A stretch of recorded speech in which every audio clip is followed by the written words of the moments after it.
पश्चिम Asia को राहत देने वाली साल 2025 की सबसे बड़ी खबर इजराइल और हमास के बीच युद्ध विराम से जुड़ी है।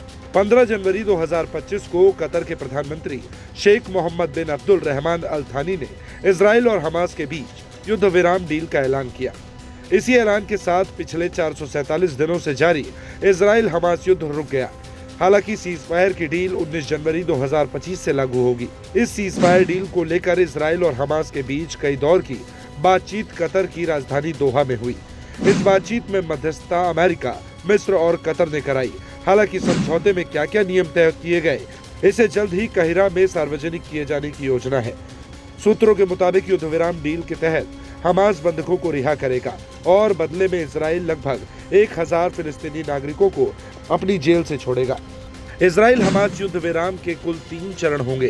पहले चरण में हमास 42 दिन में 34 बंधकों को रिहा करेगा, जिसमें महिलाएं और बच्चों को प्राथमिकता दी जाएगी। इसके बदले में इजराइल उत्तरी गाजा में लोगों को वापसी करने देगा। हमास ने लगभग 98 बंधकों को अपने कब्जे में ले रखा है, जिसमें 7 अमेरिकी नागरिक भी शामिल है। इजराइल चरणबद्ध तरीके से गाजा पट्टी से सैनिकों की वापसी करेगा। पहले चरण में इजराइल गाजा के रिहायशी इलाकों से अपने सैनिकों की वापसी कराएगा।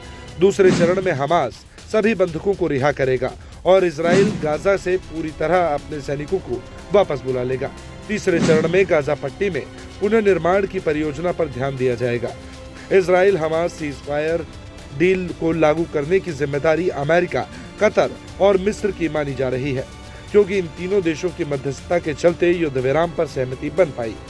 अमेरिका में राष्ट्रपति चुनाव जीतने के बाद डोनाल्ड ट्रंप ने साफ कर दिया था कि अगर 20 जनवरी से पहले हमास समझौता नहीं करता तो इसका बड़ा खामियाजा उसको भुगतना होगा।